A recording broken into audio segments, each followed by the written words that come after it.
نحمده ونصلي على رسوله الكريم أما بعد أعوذ بالله من الشيطان الرجيم لقد كان لكم في رسول الله أسوة حسنة وقال رسول الله صلى الله عليه وسلم بعثت لأتمم مكارم الأخلاق গতকাল নোয়াখালী বিজ্ঞান কলেজ কর্তৃক আয়োজিত আবাসিক কর্তৃক আয়োজিত আজকের এই সিরাতুল নবী সাল্লাল্লাহু আলাইহি ওয়াসাল্লামের আলোচনা সভায় উপস্থিত সম্মানিত পরিচালক নোয়াখালী বিজ্ঞান কলেজের প্রফেসর জনাব শহীদ হোসেন ভাই, আমার সঙ্গে উপস্থিত এবং স্নেহের ছাত্র ছোট ভাই, আসসালামু আলাইকুম ওয়া রাহমাতুল্লাহি ওয়া বারাকাতুহু।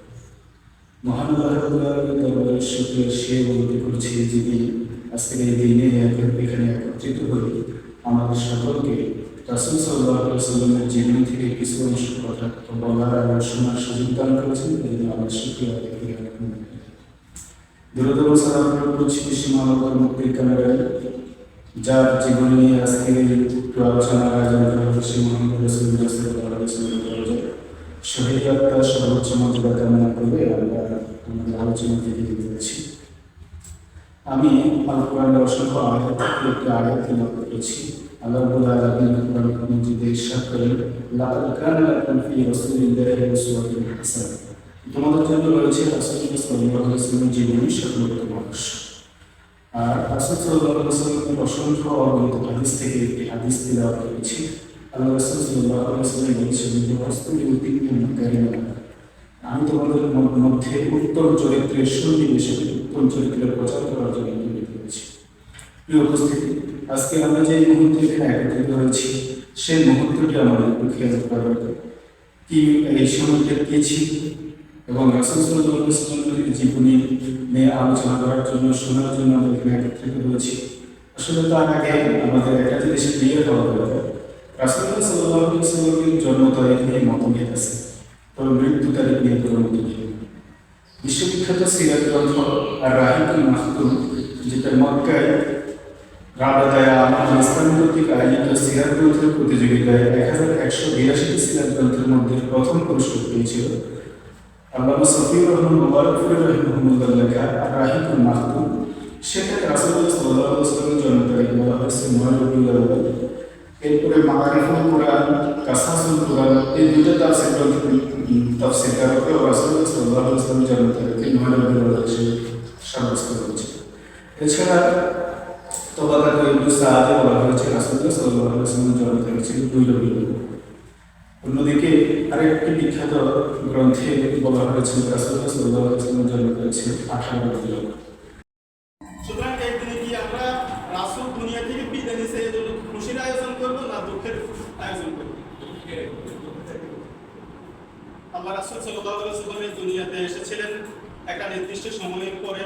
তার যে হায়াত ছিল, এই হায়াতের শেষ পর্যায়ে এসে আল্লাহ রাসূলকে জিজ্ঞেস করলেন, আপনি যদি চান কিয়ামত পর্যন্ত আপনি দুনিয়াতে থাকতে পারেন, আপনাকে সেই হায়াত দেওয়া হবে, অথবা আপনি আমার কাছে চলে আসুন। দুইটার কোনটা আপনি বেছে নেবেন? রাসূল সাল্লাল্লাহু আলাইহি ওয়াসাল্লাম তিনি আল্লাহর দরবারে চলে গেছেন। তিনি চাইলেন কিয়ামত পর্যন্ত এই পৃথিবীতে বসবাস করার, জীবিত থাকার সুযোগ ছিল। তাহলে আমরা এই ঈদে মিলাদুন নবী, রাসূল সাল্লাল্লাহু আলাইহি ওয়াসাল্লামের জন্মদিনের আনন্দ বাংলা করলে আমরা আজকে এই জিনিসটা ক্লিয়ার করব। জন্ম তারিখ নিয়ে কি আছে? ঐতিহাসিক তাফসীরকারক, মুহাদ্দিস, সিরাত গ্রন্থের রচয়িতা, ওনাদের কাছে জন্ম তারিখ সম্পর্কে আল্লাহ রাব্বুল আলামিন যেহেতু ঘোষণা দিয়েছেন, রাসূল সাল্লাল্লাহু আলাইহি ওয়াসাল্লাম বা আমার নবীকে যারা অনুসরণ করবে তারা কি হবে?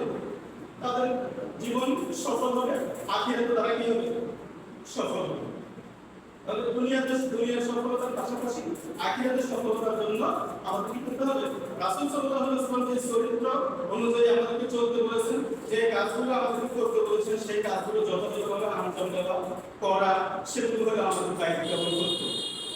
রাসূল হাদিসে বলেছেন, বড়স্কুলি উদ্দীপনা মাকারিমাল আখলাক, আমি তোমাদের মধ্যে উত্তম চরিত্রের সন্নিবেশন করার জন্য প্রেরিত হয়েছি, উত্তম চরিত্রের শিক্ষা দেওয়ার জন্য প্রেরিত হয়েছি। এখন উত্তম চরিত্রটা কেমন হবে? একজন মানুষের দিনের বেলার চরিত্র একরকম, রাতের বেলার চরিত্র আরেক রকম, এরকম হবে উত্তম চরিত্র? উত্তম চরিত্র হলো আমার মুখে যে কথা থাকবে, অন্তরে আমার সেই কথা থাকবে। রাতের বেলা আমার চরিত্র যেমন থাকবে, দিনের বেলা আমার চরিত্র তেমন থাকবে। নির্জন ঘরে আমার চরিত্র যেমন থাকবে, মানুষের মাঝে সমাগমের মধ্যেও আমার চরিত্র তেমন থাকবে। মানুষকে ভয় পেয়ে আল্লাহর দেওয়া কোনো নিষিদ্ধ কাজ থেকে দূরে থাকবে, সেই দূরে থাকার জন্য কোনো সওয়াব পাওয়া যাবে না। বরং আল্লাহকে ভয় পেয়ে আল্লাহর নিষিদ্ধ কাজগুলো থেকে নিজেদেরকে কি করতে হবে? দূরে রাখতে হবে। তাহলে রাসূল সাল্লাল্লাহু আলাইহি ওয়াসাল্লামের জীবন, জন্ম, মৃত্যুর তারিখ আসবে, আমরা এভাবে আলোচনা করবো, কথা বলে যাবো, এটাই কিন্তু শেষ। বরং রাসূল সাল্লাল্লাহু আলাইহি ওয়াসাল্লামের জীবনী আমাদের জন্য একটি শিক্ষা। রাসূল সাল্লাল্লাহু আলাইহি ওয়াসাল্লামের পুরো জীবন, নবুয়তের পুরো জীবন আমাদের জন্য একটি শিক্ষা। আল্লাহ রাসূল সাল্লাল্লাহু আলাইহি ওয়াসাল্লাম যখন নবী হন নাই, 40 বছর বয়সের পূর্ব পর্যন্ত যখন নবুয়তের দায়িত্ব কাঁধে আসে না, তখন তিনি মক্কার কাফেরদের কাছে কি ছিলেন? আস-সাদিক, আল-আমিন, সত্যবাদী এবং বিশ্বাসী। আর যখনই নবুয়তের দাওয়াত আসতো, নবুয়তের দায়িত্ব কাঁধে আসতো, তখন যখন সাফা মারওয়া পাহাড়ের পাদদেশে মক্কার কুরাইশদেরকে সমবেত করে বললেন, কুলু লা ইলাহা ইল্লাল্লাহ, তোমরা বলো আল্লাহ এক, আল্লাহ ছাড়া কোনো ইলাহ নাই, তিনি অদ্বিতীয়। এটা বলার সাথে সাথে কাফির মুশরিকরা তাকে বলছে তুমি মিথ্যাবাদী। তাহলে সত্যবাদী এক মুহূর্তে কি হয়ে গেছে? মিথ্যাবাদীতে পরিণত হয়ে গেছে। কারণ কি? এক আল্লাহর দাওয়াত দেওয়ার জন্য। আমাদের রাস্তায় যদি আমরা সারাদিন লা ইলাহা ইল্লাল্লাহ বলি, কেউ আমাদের কিছু বলবে? কোন প্রতিবাদ করবে? কেন করবে না? কারণ আমরা লা ইলাহা ইল্লাল্লাহর মানে বুঝি। কিন্তু যে সমাজে রাসূল সাল্লাল্লাহু আলাইহি ওয়াসাল্লাম এসেছেন, সেই সমাজের মানুষ লা ইলাহা ইল্লাল্লাহর মানে বুঝে। লা ইলাহা ইল্লাল্লাহ মানে আল্লাহ ছাড়া কোনো ইলাহ নাই, আল্লাহ ছাড়া কোনো মাবুদ নাই, আল্লাহ ছাড়া কোনো শাসনকর্তা নাই, আল্লাহ ছাড়া কোনো রিজিকদাতা নাই, আল্লাহ ছাড়া কোনো হুকুমদাতা নাই। লা ইলাহা ইল্লাল্লাহর মানে হলো সার্বভৌমত্ব ক্ষমতার মালিক আল্লাহ, দ্বিতীয় কোনো শক্তি আর নাই। নবমণ্ডল, ভূমণ্ডল, পৃথিবীতে যা কিছু দেখা যায়, যা কিছু দেখা যায় না, সবকিছুর মালিক আল্লাহ, সবকিছু স্রষ্টা আল্লাহ। এই স্বীকৃতি দেওয়া হলো লা ইলাহা ইল্লাল্লাহ সার্বভৌম। এরপর রসুল মুহাম্মদ রাসূলুল্লাহ এবং মুহাম্মদ সাল্লাল্লাহু আলাইহি ওয়াসাল্লাম কি আল্লাহর রাসূল। এই কালেমার স্বীকৃতি দেওয়া, আমি যদি আমার বাংলাদেশের রাস্তায় পড়ে সারাদিন মাইকেল চিল্লাই, কেউ আমাকে বাধা দেবে না। কিন্তু আরবের একটা কান্ট্রিতে যদি এটা তখনকার পরিবেশে বলা হতো, তখন কিন্তু সবার উপর অত্যাচার, নির্যাতন শুরু হয়ে যেত। রাসূল সাল্লাল্লাহু আলাইহি ওয়াসাল্লাম আল্লাহর পক্ষ থেকে প্রেরিত এই পৃথিবীতে সর্বশ্রেষ্ঠ মানুষ, যার মর্যাদা আছে আর কোনো মর্যাদাবান মানুষ আল্লাহ এই দুনিয়াতে সৃষ্টি করেন না। সেই মর্যাদাবান ব্যক্তি, সেই সৌন্দর্যমণ্ডিত ব্যক্তি যখন ইসলামের দাওয়াত আসলো, তায়েফে ইসলামের দাওয়াত দিতে গেলেন, তায়েফের কাফিরেরা রাসূল সাল্লাল্লাহু আলাইহি ওয়াসাল্লামকে পাথর মেরে রক্তাক্ত করলেন। রক্তের সাথে জামা, পিঠের সাথে রক্তের সাথে জামা মিলিত হয়ে গেছে, পায়ের সাথে রক্তের সাথে জুতা মিলিত হয়ে গেছে, জুতা খুলতে পারতেন না। ছোট ছোট শিশুদেরকে কাফেররা নিয়ে গিয়েছে রাসূল সাল্লাল্লাহু আলাইহি ওয়াসাল্লামকে উদ্দেশ্য করে ব্যঙ্গাত্মক কথা বলার জন্য। এই অবস্থায় অনেক অসুস্থ হয়ে আল্লাহ রাসূল সাল্লাল্লাহু আলাইহি ওয়াসাল্লাম যখন একটা আঙ্গুর বাগানে আশ্রয় নিলেন, সেখানে এসে পাহাড়ের দায়িত্বে নিয়োজিত ফেরেশতা, তায়েফটা এমন একটা শহর যে শহরের দুই পাশে বিশাল পাহাড়ের বিস্তৃতি। পাহাড়ের দায়িত্বরত ফেরেশতা এসে রাসূল সাল্লাল্লাহু আলাইহি ওয়াসাল্লামকে বলতেন, আপনি যদি বলেন এই তায়েফ শহরের দুই পাশের পাহাড়গুলোকে একত্রিত করে ধ্বংস করে দিন। রাসূল সাল্লাল্লাহু আলাইহি ওয়াসাল্লাম বললেন, তুমি যদি তাদেরকে ধ্বংস করে দাও, তাহলে আমি দাওয়াত দেব কার কাছে? আমরা কি আমাদের সেই রাসূলের সেই চরিত্রের ন্যূনতম কোনো যোগ্যতা আমরা অর্জন করতে পেরেছি? আমাকে কেউ একটা চাপড় তুলে শেখানোর সাথে সাথে কি করে আদায় করে, কিন্তু রাসূল সাল্লাল্লাহু আলাইহি ওয়াসাল্লাম সেটা করেন না। যদি করতো তাহলে রাসূল সাল্লাল্লাহু দাওয়াত দেওয়ার জন্য লোক থাকতো। রাসূল সাল্লাল্লাহু আলাইহি ওয়াসাল্লাম এই দুনিয়াতে আল্লাহর প্রেরিত সর্বশ্রেষ্ঠ মানব হয়েও অনেক অত্যাচার, নির্যাতন সহ্য করতে হয়েছে। কারণ কি? একমাত্র লা ইলাহা ইল্লাল্লাহ মুহাম্মাদুর রাসূলুল্লাহ এই বিপ্লবী কালিমার দাওয়াত দেওয়ার জন্য। এই বিপ্লবী কালিমার দাওয়াত পৌঁছে দিয়ে শুধু রাসূল সাল্লাল্লাহু আলাইহি ওয়াসাল্লাম না, রাসূল সাল্লাল্লাহু আলাইহি ওয়াসাল্লামের অনুসারী সকল সাহাবায়ে কেরাম নির্যাতনের, নিষ্পেষণের দেশ ত্যাগ করতে পর্যন্ত বাধ্য হয়েছে। হযরত আবু যর গিফারী রাদিয়াল্লাহু তাআলা আনহু ইসলামের ইতিহাসে চতুর্থ মুসলিম ব্যক্তি। রাসূল সাল্লাল্লাহু আলাইহি ওয়াসাল্লামের কাছে ইমান আনার চতুর্থ ব্যক্তি। ইমান আনার পরে কাবার চত্বরে গিয়ে ঘোষণা দিলেন, আমি আবু যর গিফার গোত্রের লোক, আমি মুহাম্মদ সাল্লাল্লাহু আলাইহি ওয়াসাল্লামের প্রতি ঈমান এনেছি, কে আছো আমার সামনে দাঁড়াও।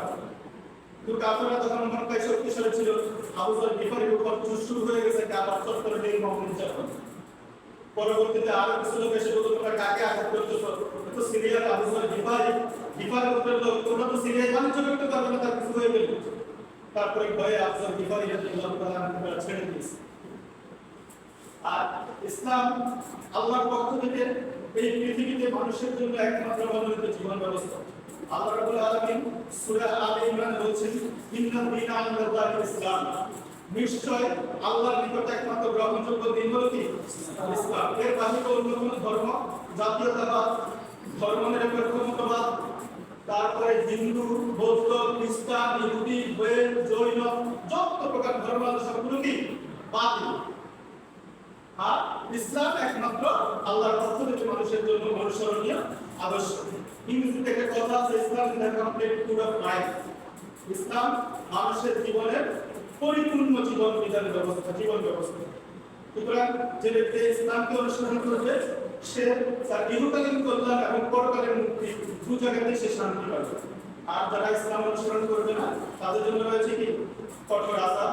যারা দুনিয়াতে আল্লাহ এবং রাসূলকে অনুসরণ করে নাই, আল্লাহ এবং তার রাসূলের দেখানো পথে চলে নাই, তারা কিয়ামতের ময়দানে লাঞ্ছিত হবে। যখন কিয়ামতের ময়দানে বিচার ফয়সালা হবে, রায় ঘোষণা হবে, জাহান্নামীদেরকে জাহান্নামে পিটিয়ে ফেরেশতারা টেনে হিঁচড়ে নিয়ে যাবে, গলায় ধরে কেটে নিয়ে যাবে, তখন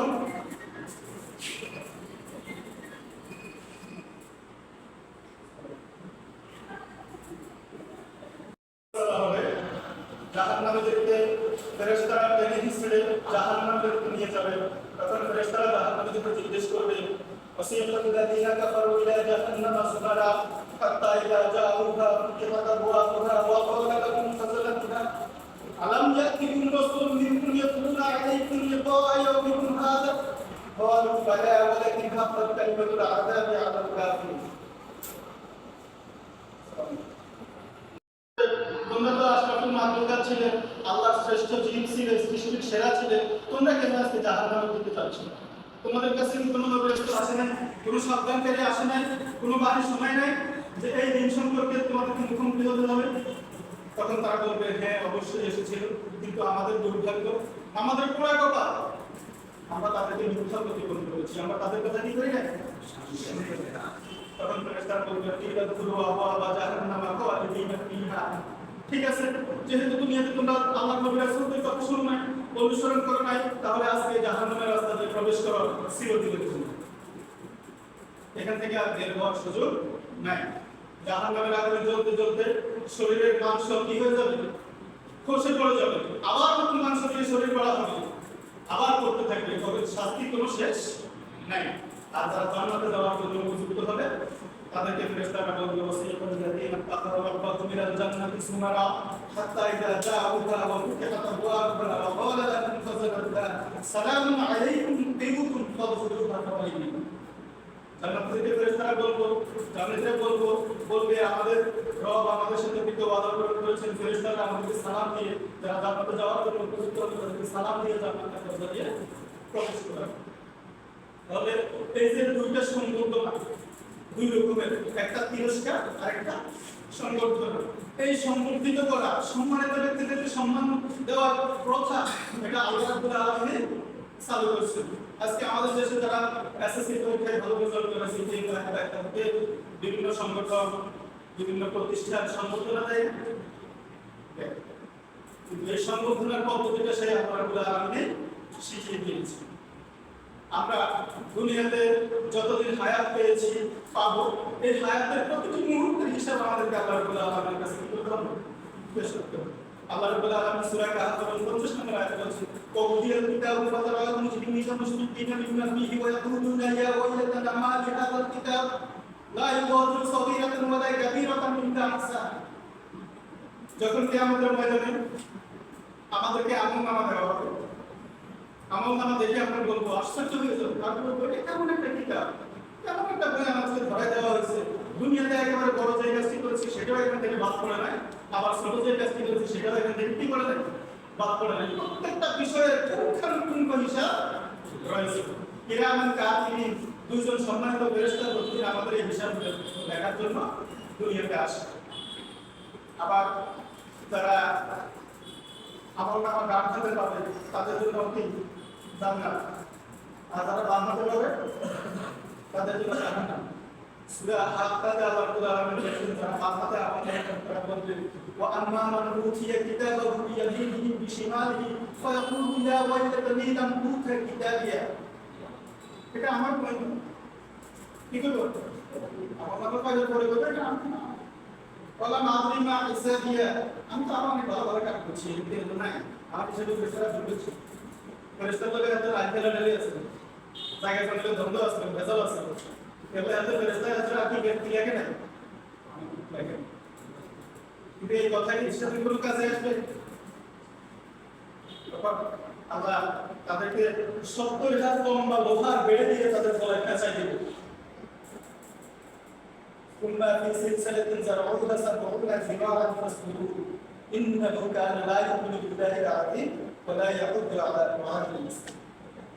তাহলে এই দুনিয়ার জীবনে আমরা যে হায়াত পেয়েছি, আজকে রাসূল সাল্লাল্লাহু আলাইহি ওয়াসাল্লামের জীবনী নিয়ে আমরা এখানে কথা শুনতে এসেছি, বলতে এসেছি, সেই রাসূল সাল্লাল্লাহু আলাইহি ওয়াসাল্লামের জীবনী, সেই রাসূল সাল্লাল্লাহু আলাইহি ওয়াসাল্লামের রেখে যাওয়া জিনিস যদি আমরা আয়ত্তে ধারণ করতে না পারি, তাহলে রাসূল সাল্লাল্লাহু আলাইহি ওয়াসাল্লামের উম্মত পরিচয় দিয়ে কি আমাদের পাপ করার কোনো সুযোগ?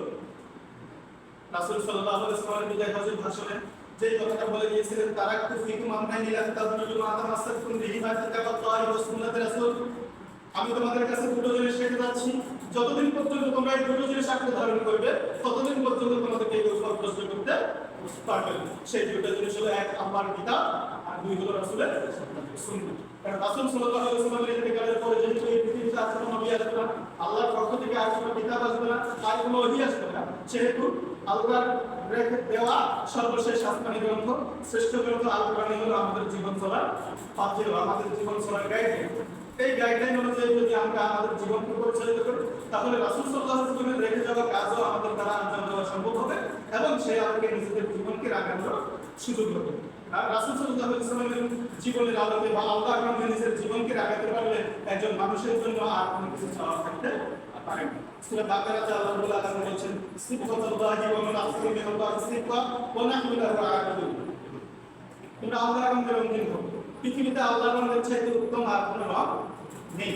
তাহলে আমরা নিজেদেরকে যারা মুসলমান পরিচয় দিই, যারা রাসূল সাল্লাল্লাহু আলাইহি ওয়াসাল্লামের উম্মত বলে পরিচয় দিই, আমরা কি আজকে রাসূল সাল্লাল্লাহু আলাইহি ওয়াসাল্লামের উম্মত হতে পেরেছি? আমরা রাসূল সাল্লাল্লাহু আলাইহি ওয়াসাল্লামের চাইতে উম্মত হওয়া দরকার। ইসলাম প্রচার করতে গিয়ে, ইসলামের দাওয়াত দিতে গিয়ে রাসূল সাল্লাল্লাহু আলাইহি ওয়াসাল্লাম অত্যাচারিত হয়েছেন, নির্যাতিত হয়েছেন। সর্বশেষ রাসূল সাল্লাল্লাহু আলাইহি ওয়াসাল্লামকে হত্যার ষড়যন্ত্র পর্যন্ত করা হয়েছে। তার উম্মত হওয়ার পরিবর্তে সিদ্ধান্ত হয়েছে আজকে রাতে মুহাম্মদকে শেষ করে দিতে হবে। মুহাম্মদ অতি বেড়ে গেছে, তাকে আর সুযোগ দেওয়া সম্ভব হবে না। এখন বনু হাশিম গোত্রের একটা লোককে হত্যা করবে, এটা মক্কায় খুব সহজ বিষয়। বনু হাশিম ছাড়া অন্যান্য মক্কার যত গোত্র ছিল 10-12 গোত্র, প্রত্যেক গোত্র থেকে একজন করে সুঠাম থেকে অতীতের যুবককে নির্বাচন করা হলো, যারা একত্রিত হয়ে রাসূল সাল্লাল্লাহু আলাইহি ওয়াসাল্লামকে আক্রমণ করে হত্যা করবে। সেখানে বিভিন্ন কথা আসছিল, মুশরিকরা, কাফিররা, মক্কার কুরাইশরা বৈঠকে বসছে কি করা যায়। সেখানে আমাদের সবচেয়ে বড় শত্রু কে? ইবলিস। ইবলিস আমাদের জন্মগত শত্রু। মানুষের জন্মগত শত্রু কে? ইবলিস। ইবলিস একেবারে লম্বা জুব্বা দাড়ি করে একেবারে হিসাবের দেশ যদি দারুণ নজর বৈঠকে আসছে, আসি বলতেছে তোমরা যে যাই করো মুহাম্মদের মক্কা থেকে বাইর করে দিবা, সে আরেক জায়গায় ইসলামের দাওয়াত দিয়ে ইসলামকে প্রতিষ্ঠিত করে ফেলবে, তাকে হত্যা করে ফেলতে হবে। সবাই উপস্থিত, মনটা ভালো লাগছে, হত্যা কিভাবে হবে, এইভাবে হবে।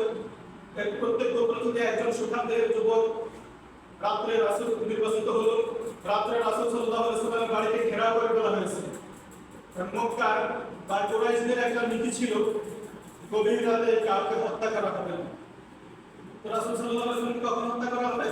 যখন ভোর রাতে রাসূল সাল্লাল্লাহু আলাইহি ওয়াসাল্লাম ঘুম থেকে উঠবে, তখন দিনের আলো দেখা যাবে। এই অবস্থায় রাসূল সাল্লাল্লাহু আলাইহি ওয়াসাল্লামকে তারা দুনিয়া থেকে শেষ করে দেবে।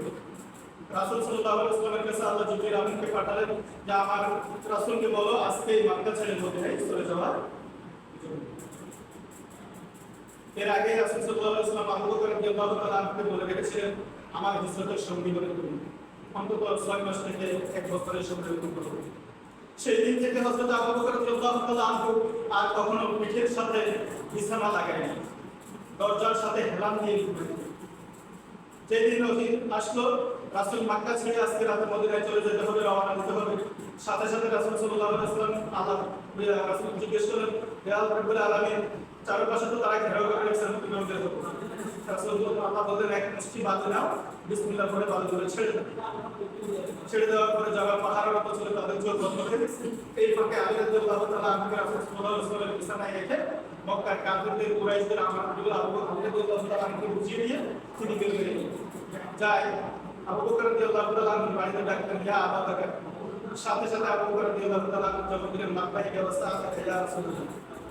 রাসূল সাল্লাল্লাহু আলাইহি ওয়াসাল্লাম আশ্চর্য হয়ে গেলেন, জিজ্ঞেস করলেন, আবু বকর তুমি ঘুমাও নাই? আবু বকর উত্তর দিলেন, ইয়া রাসূলুল্লাহ, যেই দিন থেকে আপনি বলেছেন আমি আপনার হিজরতের সঙ্গী হব, সেই দিন থেকে আমি আর পিঠে বিছানা লাগাই নাই। কারণ আপনি চলে আসার পরে, বাড়ি থেকে বের হওয়ার পরে যদি মক্কার কাফিরেরা মুশরিকরা আপনার কোনো ক্ষতি করে ফেলে, আর যদি আবু বকর ঘুম থেকে উঠতে দেরি হয়ে যায়, তাহলে দায়ভার আল্লাহর কাছে জমা দেওয়ার মতো ক্ষমতা আবু বকরের নাই। এই জন্য আবু বকর আর কখনো পিঠে বিছানা লাগায় না। রাসূল সাল্লাল্লাহু আলাইহি ওয়াসাল্লাম কথা শুনে খুবই আশ্চর্যজনক হয়ে গেলেন। আবু বকর রাদিয়াল্লাহু তাআলা তাহলে রাসূল সাল্লাল্লাহু আলাইহি ওয়াসাল্লামের প্রতি তার প্রিয় সাহাবী এইরকম ভালোবাসা আন্তরিকতা পৃথিবীর ইতিহাসে বিরল। আমরা তো রাসূল সাল্লাল্লাহু আলাইহি ওয়াসাল্লামের উম্মত, আবু বকর রাদিয়াল্লাহু তাআলা রাসূল সাল্লাল্লাহু আলাইহি ওয়াসাল্লামের উম্মত ছিলেন।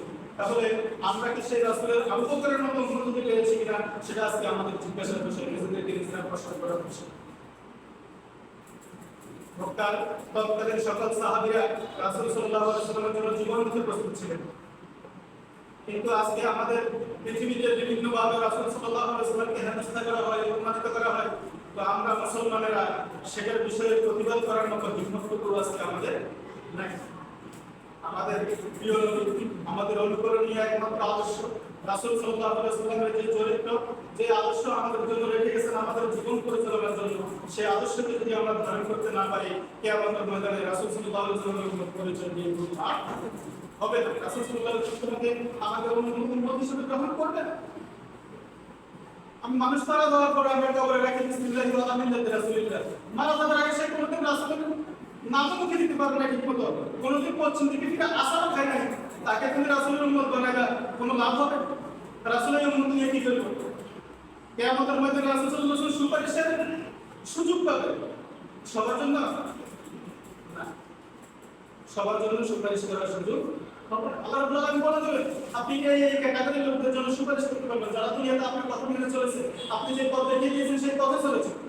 আর যারা শয়তানের পথে চলেছে তারা কি সেই সুযোগ পাবে, সুপারিশের সুযোগ পাবে? রাসূল সাল্লাল্লাহু আলাইহি ওয়াসাল্লামের সুপারিশ ছাড়া কেউ জান্নাতে যেতে পারবে? এখন জান্নাতে জাহান্নামে যাইতেছে আর কে? জাহান্নামে যাবে কেউ আসেনি রাসূল, হ্যাঁ? চলো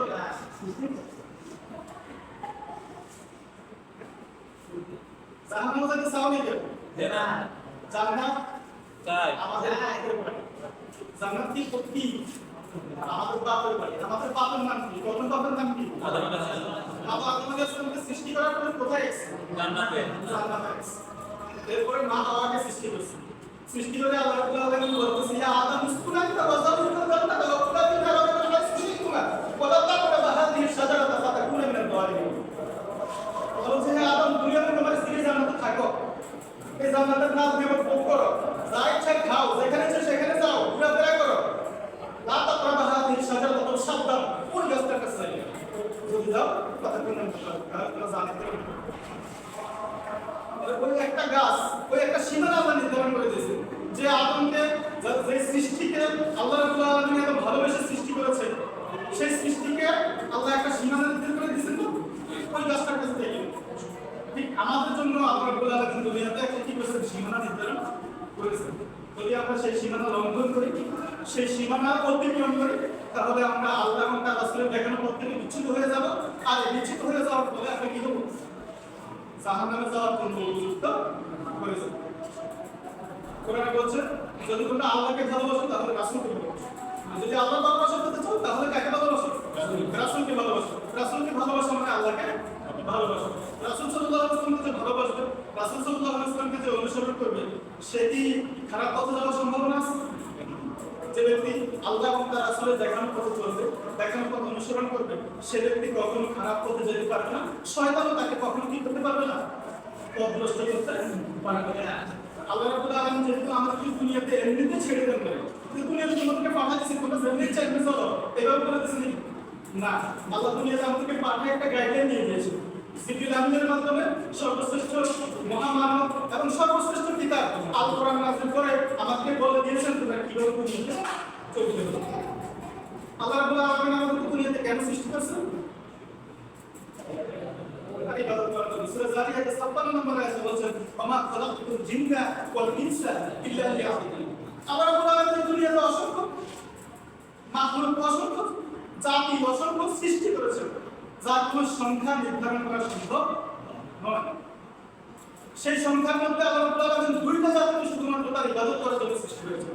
একটা হলো মানুষ আর একটা হলো জিন। কিয়ামতের ময়দানে এই দুইটা জাতি শুধু হিসাব নিকাশ হবে। এই দুইটা জাতি শুধু জান্নাত জাহান্নামে যাবে, আর বাকি কোনো কিছু কি হবে না, হিসাব নিকাশ হবে না। কিয়ামত দিনটা ধরে বলবে তোমরা আবার তোমরা মাটি হয়ে যাবে। আমাদেরকে আল্লাহ রাব্বুল আলামিন এই দুনিয়াতে পাঠিয়েছেন তার ইবাদত করার জন্য, তার প্রতিনিধি হিসেবে। সূরা বাকারাতে মানুষ সৃষ্টির প্রাক্কালে আল্লাহ রাব্বুল আলামিন ফেরেশতাদেরকে ডেকে বললেন, ইন্নী জাইলুন ফিল আরদি খলিফাতান ক্বালু আতাজআলু ফীহা মান ইউফসিদু ফীহা ওয়া ইয়াসফিকু দিমা ওয়া নাহনু নুসাব্বিহু বিহামদিকা ওয়া নুqaddisu লাক ক্বালা ইন্নী আ'লামু মা লা তা'লামুন। আল্লাহ রাব্বুল আলামিন ফেরেশতাদেরকে ডেকে বললেন, দুনিয়াতে আমি আমার প্রতিনিধি পাঠাতে চাই, খলিফা পাঠাতে চাই। তখন ফেরেশতারা বলল, তারা বলল, আতাজআলু ফীহা মান ইউফসিদু ফীহা ওয়া ইয়াসফিকু দিমা। তারপর দুনিয়াতে আবার কি এমন একটি জাতি পাঠাইতে চান যারা দুনিয়াতে সন্ত্রাসী, মারামারি, রাহাজানি, রক্ত প্রবাহিত, পরস্পরের মধ্যে খুন খারাপি করবে। আমরাই তো আপনার তাসবিহ তাহলিল করছি, আপনার প্রশংসা করছি। আর আল্লাহ বললেন, ইন্নী আ'লামু মা লা তা'লামুন, আমি যা জানি তোমরা তা জানো না। তাহলে আমরা মানুষেরা আল্লাহ রাব্বুল আলামিনের অসংখ্য সৃষ্টির মধ্যে আমাদেরকে আল্লাহ আশরাফুল মাখলুকাত, সৃষ্টির সেরা বানাইছেন। আবার এই আশরাফুল মাখলুকাতের ভিতরে আমাদেরকে আল্লাহ আরেকটা সুযোগ দিয়েছেন, আমরা শ্রেষ্ঠ নবীর উম্মত হতে পেরেছি। তার উম্মত হতে পেরেছি না কে হচ্ছে? পৃথিবীতে অসংখ্য মানুষ রাসূল সাল্লাল্লাহু আলাইহি ওয়াসাল্লামের জন্মের আগে চলে গেছে, তারা কি মুহাম্মদ সাল্লাল্লাহু আলাইহি ওয়াসাল্লামের উম্মত হতে পেরেছে? বরং মুহাম্মদ সাল্লাল্লাহু আলাইহি ওয়াসাল্লামের শান, শওকত বা মর্যাদা শুনে নবীরা পর্যন্ত রাসূল সাল্লাল্লাহু আলাইহি ওয়াসাল্লামের উম্মত হওয়ার জন্য আগ্রহ প্রকাশ করছে। এবং একজন নবীর সেই দোয়াটা আবার কবুল করেছেন। কার দোয়াটা? ঈসা আলাইহিস সালাম। ঈসা ইবনে মারইয়াম আলাইহিস সালাম। কিয়ামতের পূর্বে দুনিয়াতে রাসূল সাল্লাল্লাহু আলাইহি ওয়াসাল্লামের উম্মত হয়ে পৃথিবীতে আসবেন, ইসলাম প্রতিষ্ঠা করবেন।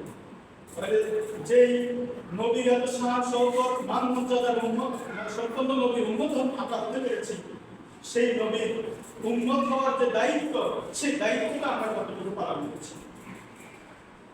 শুধু সালাত আদায় করা, সিয়াম পালন করা, সামর্থ্য হলে হজ করা, যাকাত দেওয়া, এটাই ইসলাম? মুখে স্বীকৃতি দেওয়া, লা ইলাহা ইল্লাল্লাহু মুহাম্মাদুর রাসূলুল্লাহ, এটাই ইসলাম? এটাই রাসূলের অনুসরণ? না। আমার জন্ম থেকে মৃত্যু পর্যন্ত, দোলনা থেকে কবর পর্যন্ত, জীবনের প্রতিটি মুহূর্তে রাসূল সাল্লাল্লাহু আলাইহি ওয়াসাল্লামের দেখে যাওয়া আদর্শ আমার জন্য বিদ্যমান আছে। সেই আদর্শ অনুযায়ী, সেই পথ অনুযায়ী যদি আমি চলি, তাহলে আমি রাসূলের উম্মতি, রাসূলের উম্মত হিসেবে কি হব?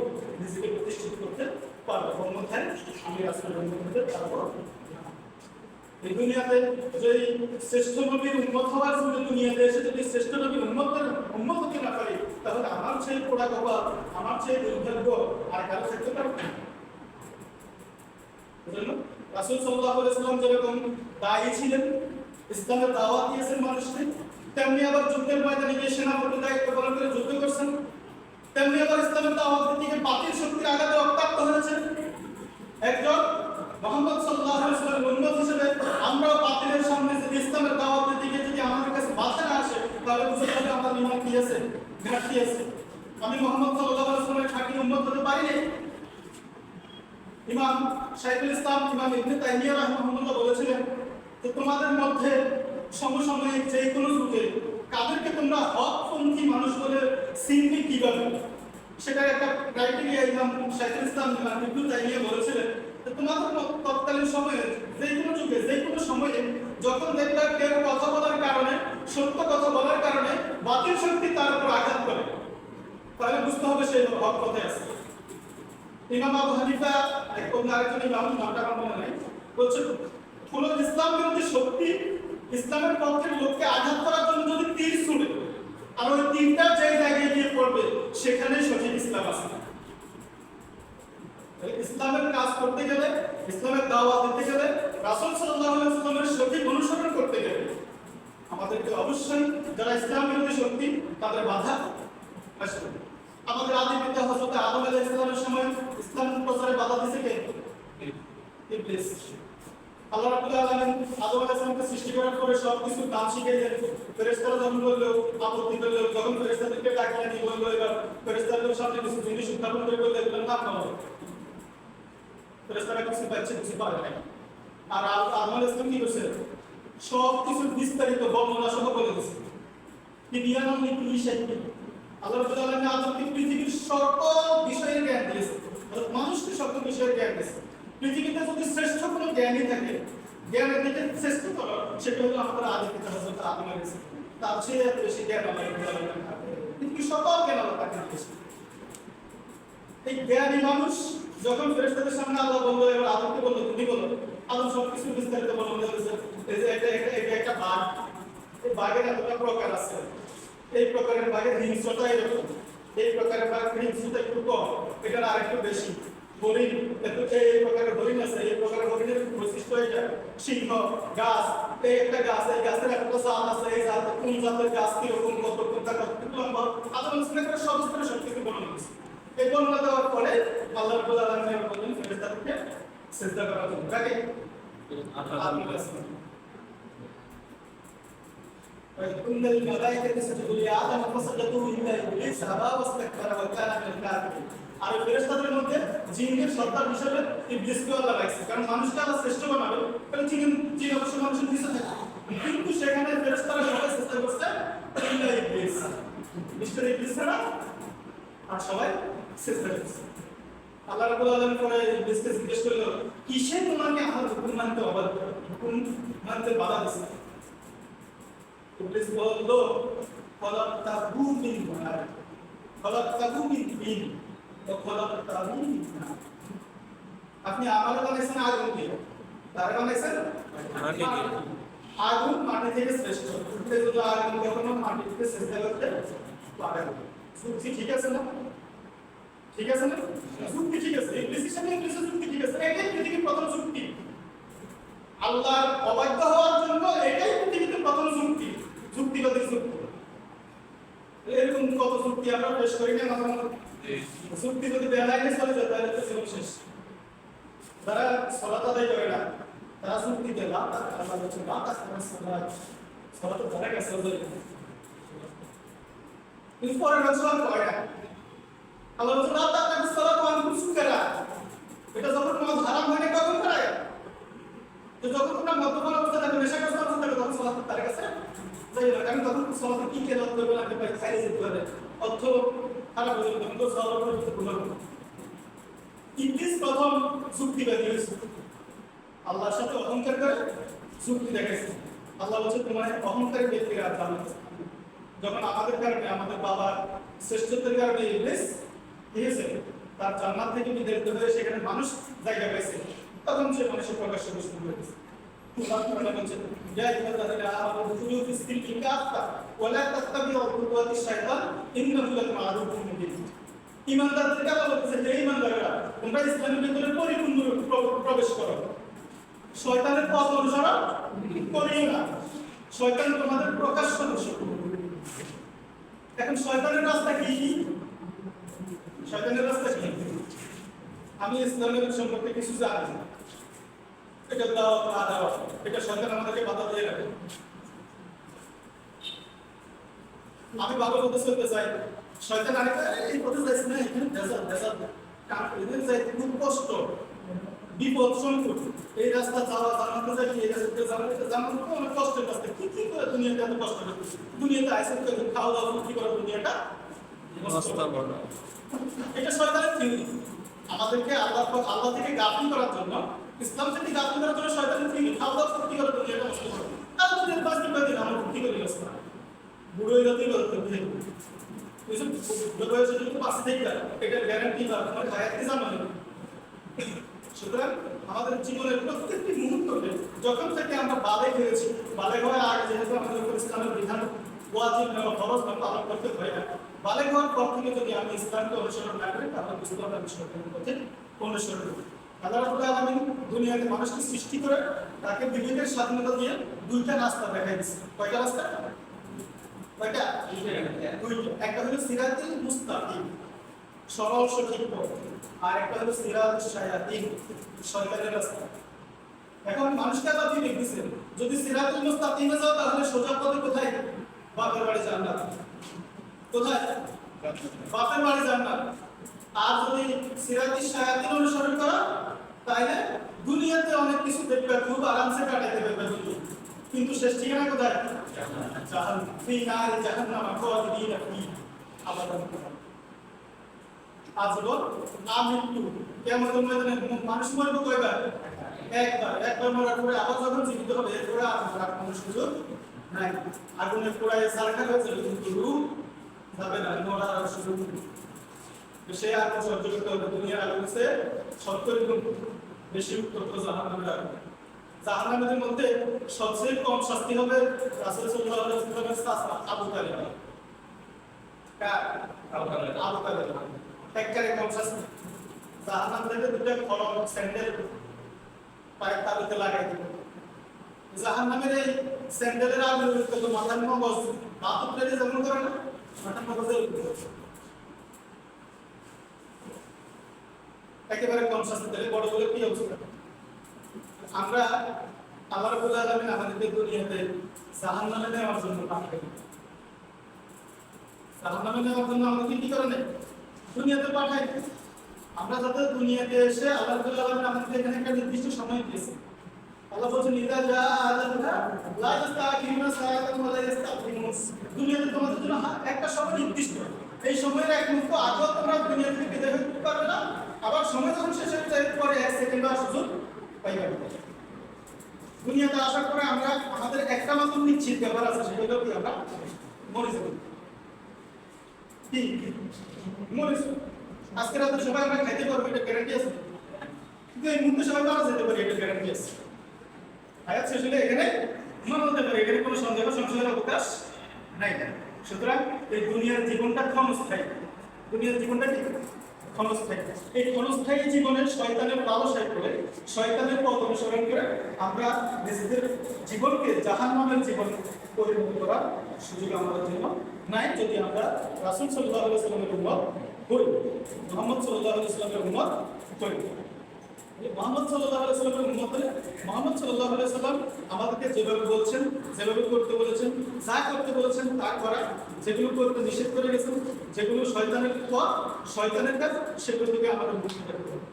এখন ভালো কাজ সম্পর্কে তো আমরা জানি, সালাত আদায় করা, সিয়াম পালন করা, সামর্থ্য অনুযায়ী হজ করা, যাকাত দেওয়া, ভালো কথা বলা, খারাপ কাজ থেকে মানুষকে বিরত রাখা। এখন মন্দ কাজ কোনগুলো? মন্দ কাজ কোনগুলো? এর বিপরীতগুলো। মন্দ কাজ কোনগুলো? এর বিপরীতগুলো। ইমাম আবু হানিফারে একবার এক ব্যক্তি জিজ্ঞেস করলো যে আদব কিভাবে শিখবে, শিষ্টাচার সুন্দর আচরণ কিভাবে শিখবে? ইমাম আবু হানিফা জবাব দিয়েছে বেয়াদব থেকে শিখবে। তার মানে কি? বেয়াদব যা করে আমি তা করব না। বেয়াদব যা করে আমি তা করব না, এটা আমার আধার শিষ্টাচার শিখবে।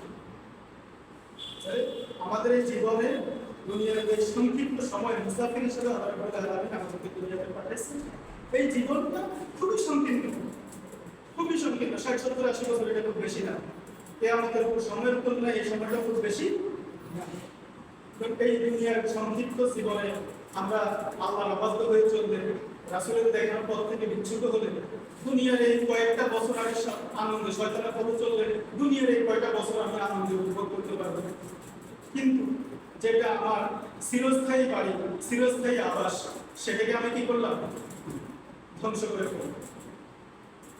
আল্লাহ রাব্বুল আলামিন সূরা বনী ইসরাঈলের 14 নম্বর আয়াতে বলছেন যে পুরা কিতাবাকা কাফা বিনাফসিকা বিয়াউমা আলাইকা হাসিবা। কিয়ামতের ময়দানে আমলনামা দিয়ে বলতো পড়ো তোমার আমলনামা, আজকে তোমার আমলনামা পড়ার জন্য প্রতিযোগিতা।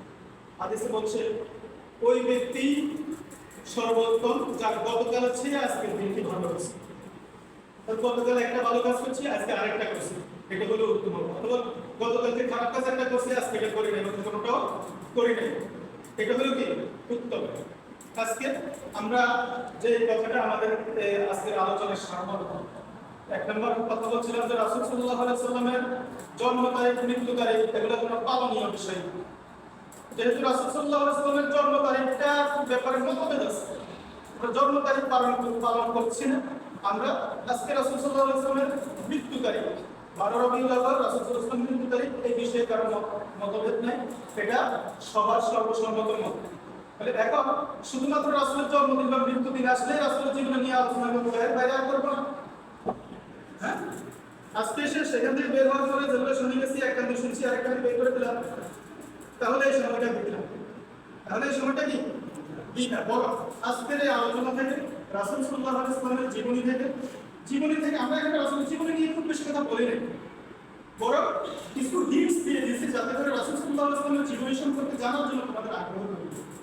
রাসূলের জীবনী জানার জন্য পৃথিবীতে বিখ্যাত সিরাত গ্রন্থ আছে, ওগুলো পড়ার জন্য চেষ্টা করে। রাসূলুল্লাহর ব্যক্তিগত জীবন, সিরাতে ইরশাদ, আর-রাহিকুল মাহতুম, সিরাতে সরওয়ারে আলম, মানবতার বন্ধু মুহাম্মদ সাল্লাল্লাহু আলাইহি ওয়াসাল্লাম, এরকম রাসূল সাল্লাল্লাহু আলাইহি ওয়াসাল্লামের জীবনের উপর Muhammad the final Messenger, last Messenger, এরকম অসংখ্য রাসূলের জীবনী গ্রন্থ রয়েছে। অন্তত একটা গ্রন্থ রাসূলের জীবনের উপর লিখিত, একটা গ্রন্থ পরিপূর্ণ, অনেক কিছু জানতে পারে। একবার এক সাহাবী, মানবতার বন্ধু মুহাম্মদ রাসূলুল্লাহ সিদ্দিকের লেখা, আমার বইতে লিখছেন, একবার এক সাহাবী পূর্ণচন্দ্র রাতে একবার চাঁদের দিকে, ওই সাহাবী বর্ণনা, আমি একবার চাঁদের দিকে আরেকবার রাসূলের দিকে, একবার চাঁদের দিকে আরেকবার রাসূলের দিকে, এগুলো কয়েকবার তাকানোর পরে আমি কনফার্ম হয়েছি, শিওর হয়েছি চাঁদের চেয়ে আমার রাসূল সুন্দর।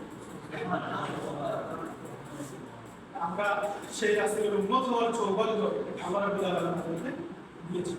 এই সৌভাগ্যটা আমরা তখনই আমাদের কাজে আসবে যখন আমরা রাসূলের দেখানো পথে চলবো। রাসূল যে কাজগুলো করার জন্য নিষেধ করে গেছেন, আল্লাহ যে কাজগুলো করার জন্য নিষেধ করে গেছেন, সেই কাজগুলো থেকে নিজেদেরকে বিরত রাখবো, নিজেদের চরিত্রকে হেফাজত করবো, নিজেদের চরিত্রের সর্বোচ্চ হেফাজত করে রাসূলের রেখে যাওয়া আদর্শ অনুযায়ী তারা যে 2022 বলে গেছেন যে আমি তোমাদের জন্য যে দুইটা জিনিস রেখে যাচ্ছি, এই দুইটা জিনিসই তোমরা অনুসরণ করবে, তাহলে তোমরা দুনিয়াতে সফল এবং আখিরাতে কি হবে, মুক্তি না যাবে।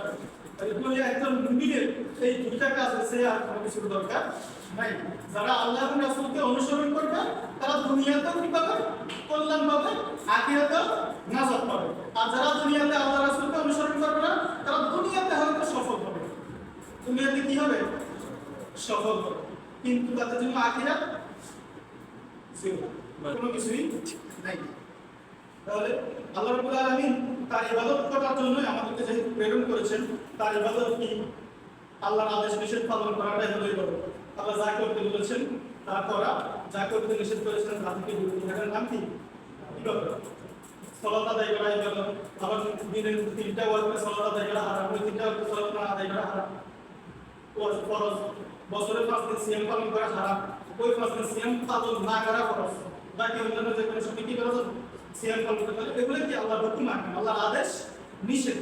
এইভাবে আল্লাহ তোমাকে কিভাবে চলতে হবে, দুনিয়াতে কার সাথে কিভাবে কথা বলতে হবে, কার সাথে তুমি দেখা দিতে পারবে, একজন পুরুষ হিসেবে